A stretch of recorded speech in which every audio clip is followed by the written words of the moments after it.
Mummy, there's no plane up in the sky. Hello everyone, my name is Dazio. I'm a French graffiti writer in Shanghai. In this video, I'll take you step by step through the process of how I paint my letters. I start off with the power lines. These are the main lines in every letter that help place the flow. You can find them through your tags, so really by working on those tags helps you focus on the essentials of how the letters work and how to balance it off. It's like a thumbnail of your piece. So I go on then to add strokes and thickness to those strokes using the power lines as my guides.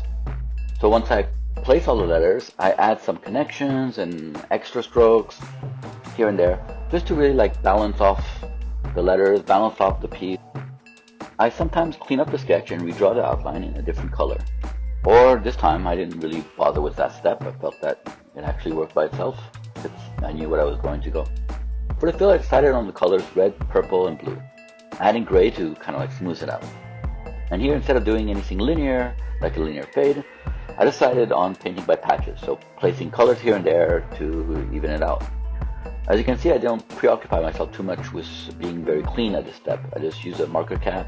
I really love those caps personally.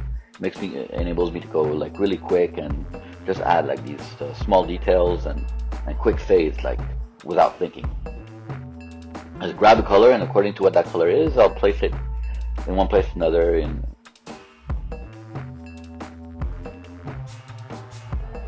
I decided to add some little like razor wire effect. No other reason than I like the pattern it creates, and it's quite easy to do. It's just like a couple curved lines, and you add just like a pair of little bits on either side, and you place that at different intervals. You can see it's like just really quite smooth. I think it adds this like kind of like little detail when you look up close, which is quite interesting because you don't really see it on a picture from far, but when you're up close you can really notice it.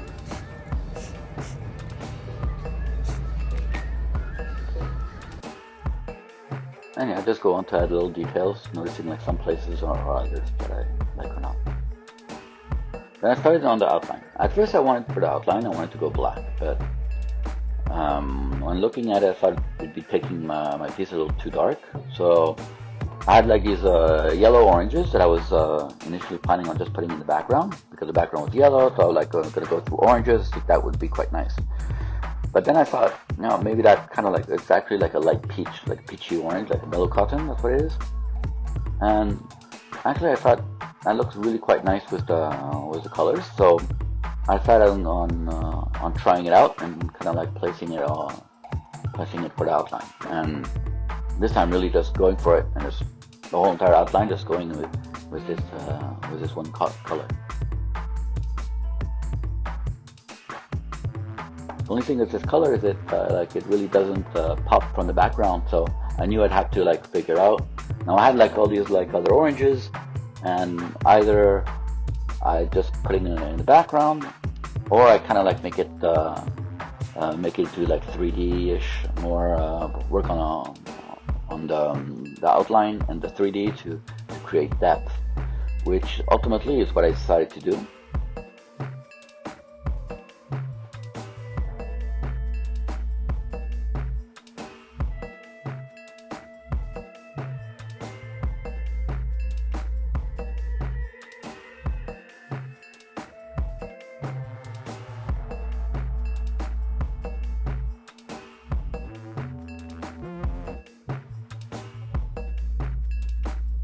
Here you see I'm like using that kind of like this dark orange just to go through and just add like in those kind of like in the shadows to kind of contrast out to create like kind of like a middle layer.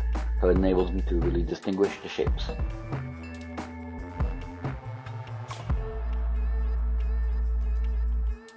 I'm also going through like doing it on the outline as well, not just the 3D, but like as if the 3D and the outline are together.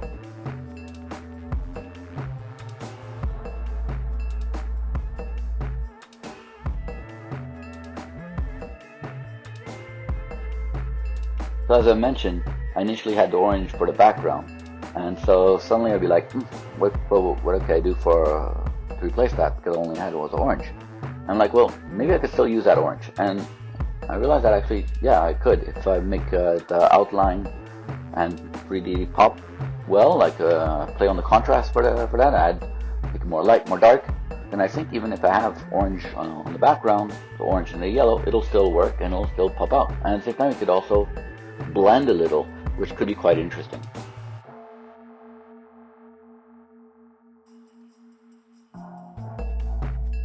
Now with the black, that really helps, like really create that depth. And so I was trying that out, and then I was like, okay, well, that's what I'm gonna go for. Quite happy with that. And it gives these clouds like a lot more depth to it. Really brings out the front and the back. Funny, like we mentioned this between ourselves quite a bit. Like every time we don't know what to do, we just add bubbles. With clouds, it's kind of like that same idea. And seriously, like bubbles is always the solution to everything. It's like your letters don't pop, bubbles. You don't know what to do with the inside, bubbles.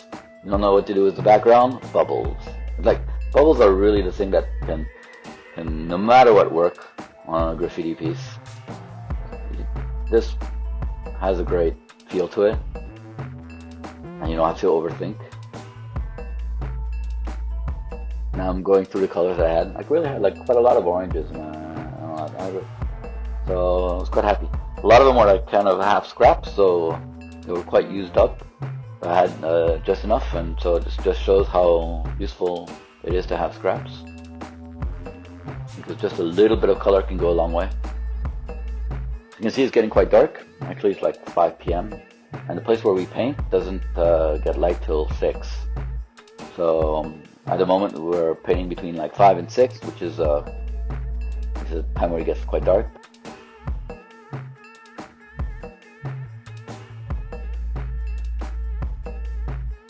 Now you see, boom, lights gone on, so the car's up, but up here the light's on. Really nice little parking lot area where we can paint, chill on weekends, and a bit annoying for the cars because there's always cars that are passing by, but there's not that many walls in China, not anymore. We used to have like quite big long walls, but most of them are gone in Shanghai, so this is a really good one. Here you see I took the lighter yellows, and then I'm going back now to, once I finished, kind of like I estimated I had quite done the background quite a bit, so I'm going back to the outline. Now it's mission is to make that outline pop.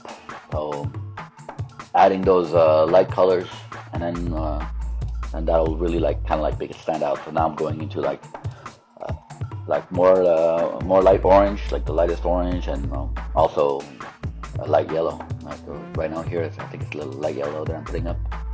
The same yellow as the background.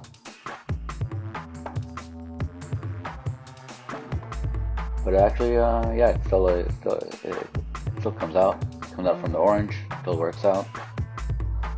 I decided to add white to those parts to really make sure that you can tell.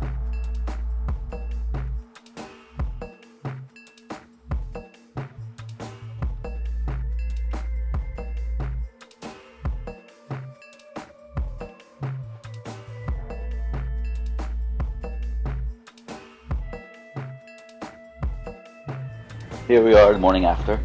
I couldn't finish everything. I had a late dinner planned, so I had to give up and come back after to finish it. So here I am the next day. I'm adding some black, kind of like shadow, just under the bits to kind of like layer up my letter pieces. Just in like the corners. I mean, it's nothing really exact. It's just how I feel it, and I feel like during the day it kind of like works well. Just creates that little added depth and pops out the outline.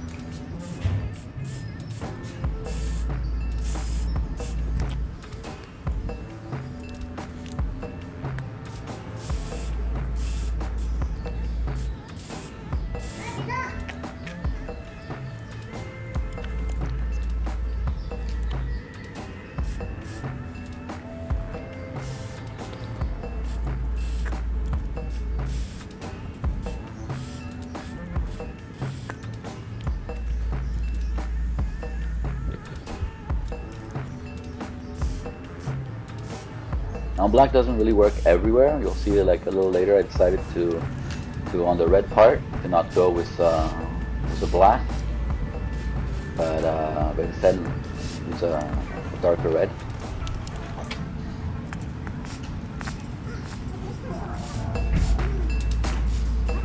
Yeah, there you go.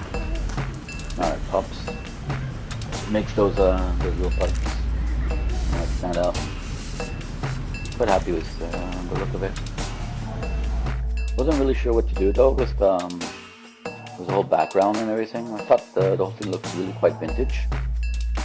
I mean, those colors look like these old posters, so that was going on in my mind. I was trying to think what to do. Now add this brush stroke. This is like a signature kind of element that I do very often on my pieces right now. On many kind of pieces, whereas even my more abstract styles, my more things where I play a lot with like brushes, and so I decided to even here to add brush, a big brush stroke that create like a banana. So the piece fell down. Well, it's a bit cracked. I'm trying to make those lines go behind my piece. Would have been a lot easier if I had thought about this before, instead of if I planned it out and made it when I did the sketch. That would have been great. But of course I think about this at the last minute. And I had my last little brush really going around. So I felt it was quite nice to maybe like frame the piece and like make it like kind of like stand out from the wall. Really had this idea, I don't know why, like at this moment my mind was really going like this. This looks like an old poster, like kind of like those vintage, you know, plain posters like Aerobus or whatever.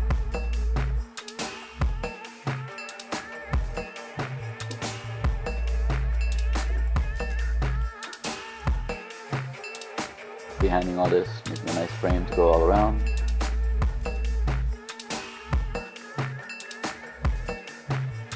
I decided to like clean up the top, not to have anything on. Just to make something like more clean, something that needed to be added to the piece.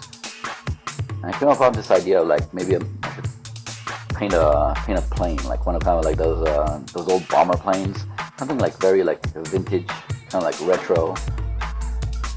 Thought it'd be quite funny, and like make it a little interesting. So I just like came up with this little plane, little bomber plane, 1940s or something. The whole thing like with colors like yellow, orange, brown. All that looks very like vintage.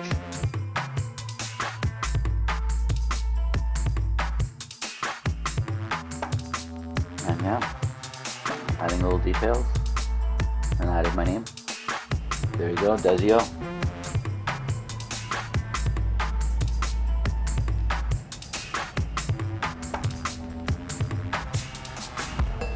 Like, comment, and subscribe. I'm gonna do more videos like this, kind of like all the pieces that I do, are either traditional, classic, wild style, post graffiti. Tried many different styles. I like to paint all often. You see all the details, all how it went. By the way, big up to SPUEK, who did the music. A friend of mine from UK was like an old school graffiti writer, great guy and such a talented DJ. I think you can find his stuff on Spotify. Go check.